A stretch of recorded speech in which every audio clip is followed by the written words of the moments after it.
you pick the movements for a reason, right? So you don't want to get away too long where this becomes basically what I feel is the most important skill of training, and that's the ability to auto-regulate all these decisions with the least consequence possible. If you're really good at it, there is no consequence, just benefit. Right. And that's where it's so fucking hard, and you work with younger kids. It's sticking to the plan is the most important thing when you're young. Not sticking to the plan is the most important thing when you're experienced. And that's something that took me a really long time to learn as a power lifter. It took me a really long time to learn that, because if it was on paper, I'm supposed to do this today, it was going to get done no matter what. And it was going to get done at the detriment of the following week or even the meet itself, and it took me a long time to learn that. And then also, how to auto-regulate in an intelligent way. It's modified. It's like you said, it's modifying to where the movement is similar. The body still recognizes what you're doing and is able to recognize the intensity that's required and that you need that day, the stimulus you need that day, but is not beating you up, or you're staying out of, a painful range of motion, whatever it is, and that's something that took a long time to learn. And honestly, I mean, I don't think you learn that in any other way than experience. No, and with your strength levels, everybody goes through this, but it gets more exposed the stronger you get. And that is, as you get stronger, your squats get in the 7s and the 8s, deadlifts get in the 7s and the 8s. Your workload just to get to the work set is way higher than your workload was when it was 500. Oh yeah. But we don't think about that, right? So there's two factors to that. There's one, which a lot of people will just start decreasing everything else, right? To be able to have the recovery for the next session because of the added workload. And then on the other hand, you have to build your work capacity to be able to handle that workload, as well as the accessories that are required. And some people get away with never having this being exposed. It's rare. It's rare. But it's a hard thing to try to manipulate and to figure out, because if your work capacity drops even that little bit, then you kind of are stuck with just doing the main lift and nothing else. But that's a bad hole to get stuck in, long period, because then all the other weaknesses are going to begin to build, and then something's going to break. I mean, something's going to break anyhow, but something's going to break because of that specifically. So how did you, because that's a hard lesson to learn, right? Because you may not have the physical capacity to do a whole lot more after that main lift. And we all know the easy answer. You got to recover for the next session. Right. And that's usually where most people just stop. And they don't think of, what do I need to be able to put in here, usually off-season wise, to be able to build that work capacity. So how did you go about learning that lesson and managing that? Well, the most recent example I can think of is, all the stops that I made in college, I would have 2+ hours to train. Now, I wouldn't use all of that, but if it needed to take that long, it could take that long. When I come into the high school setting, I've got 45, 50, maybe an hour to train. So now all of a sudden I've got to go from all the work that I was doing, taking an hour and a half, hour 45, it's got to take me 45 minutes now. So my work capacity has got to skyrocket, because I've still, at minimum, probably need to do 75% of the amount of work I was doing previously. Yes. In order to keep trending up and getting stronger. How am I going to do this? And it was, it was rough at first, because like during the summertime, you would think, okay, it's easier because we're not in school. We just have training groups. We're basically coaching somebody from 6 a.m. till about noon, and then you got the rest of the day open. Well, yes, on paper that sounds better, but when you're coaching from 6 to noon, you never sit down. It's Mississippi in the summer. It's hot. It's humid. You're just sweating. Your like adrenaline's crazy. Up and down. Right. I mean, you're not ready to train right after that. Once school starts, now all of a sudden you've got a group, a break, basically all through the day. You've got windows in there, but you don't have the period of time that you had in the summertime. So for me, it's, if I can't, well, for one, to back up, I had to change how I was programming myself, because I had to really sit down and look at what is important and what is not important. If I only have 45 minutes to train, what can I absolutely not live without? And it's the main movement. It's, the main accessory.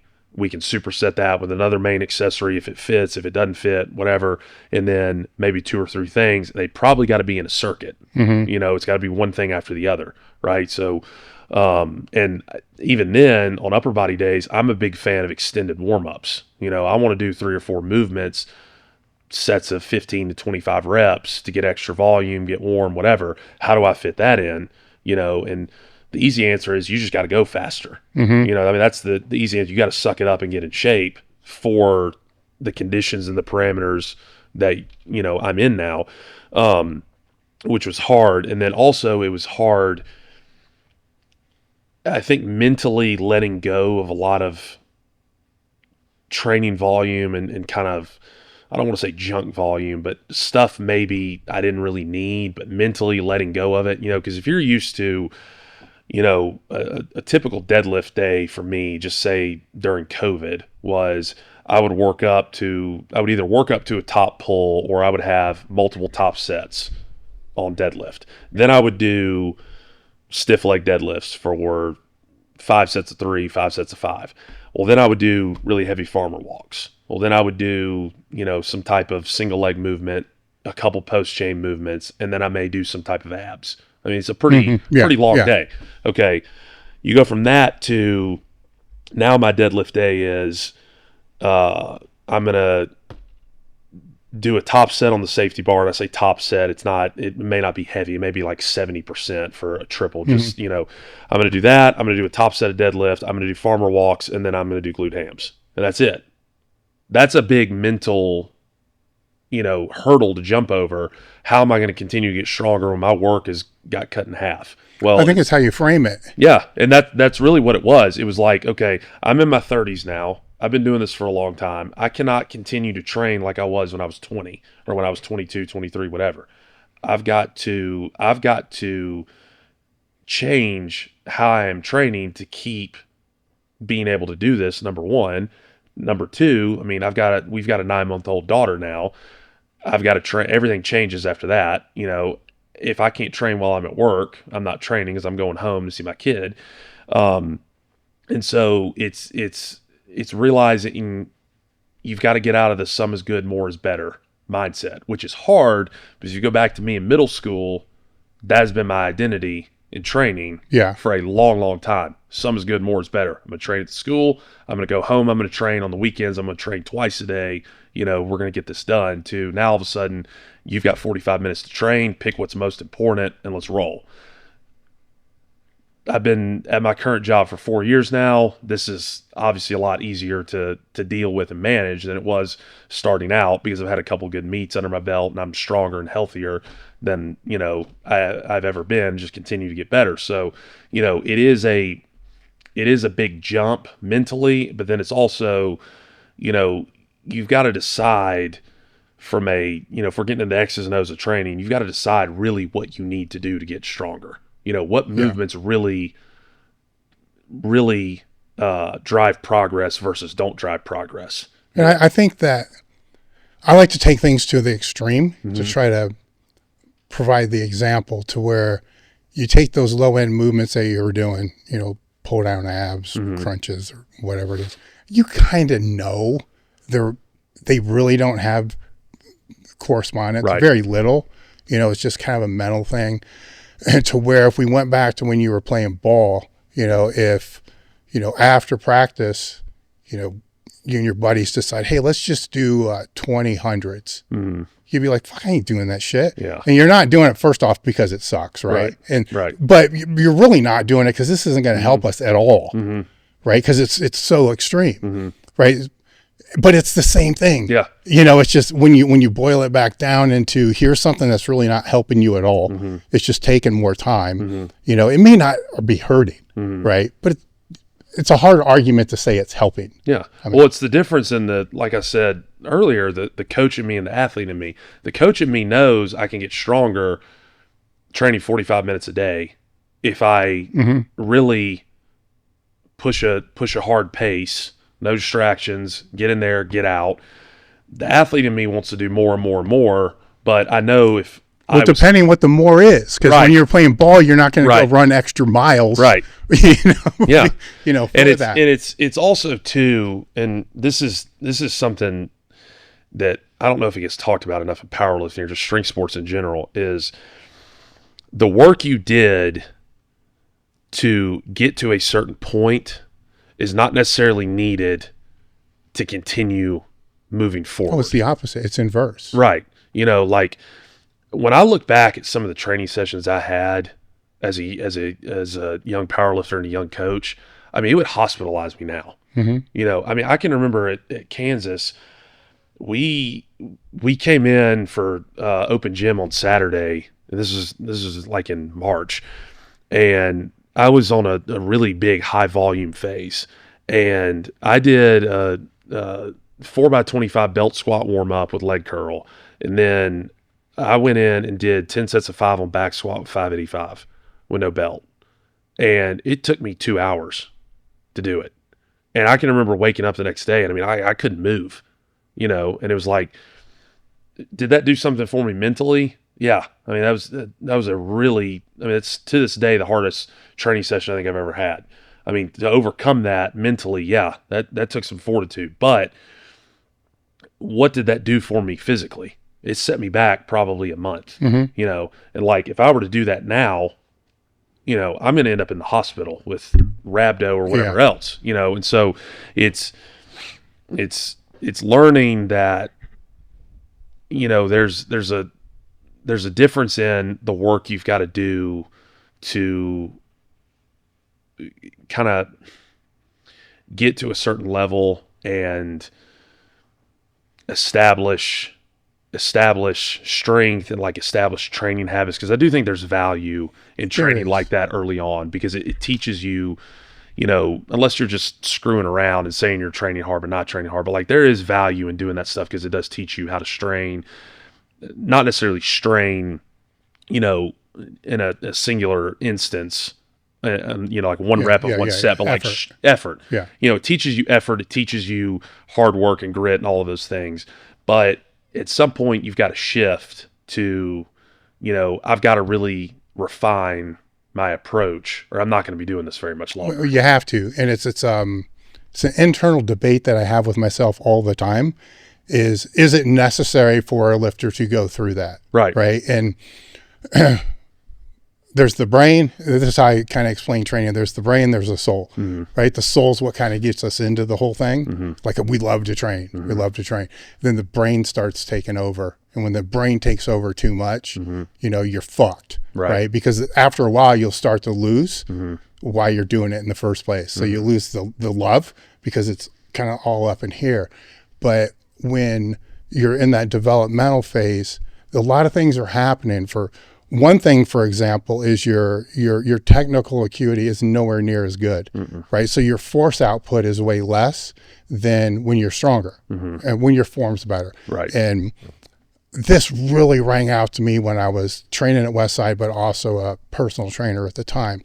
And I don't know what the hell we did. It was some stupid shit to where we're going to take 80% and we're going to go as explosive as we fucking can and see how many reps we could get. And it was like 5. I mean, then the bar speed, yes, you could do more, but the bar speed dropped so much that it's 5.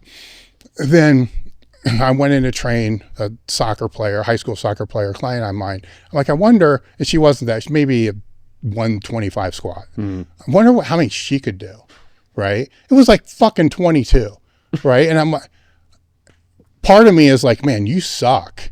Then the other part of me is she did every one of these explosive as she could. I mean, they looked fast. Yeah. But that efficiency, that motor recruitment wasn't developed to the same degree, right? So there is that. Then there's the load, you know, that plays into that. But during those phases, you're also anchoring.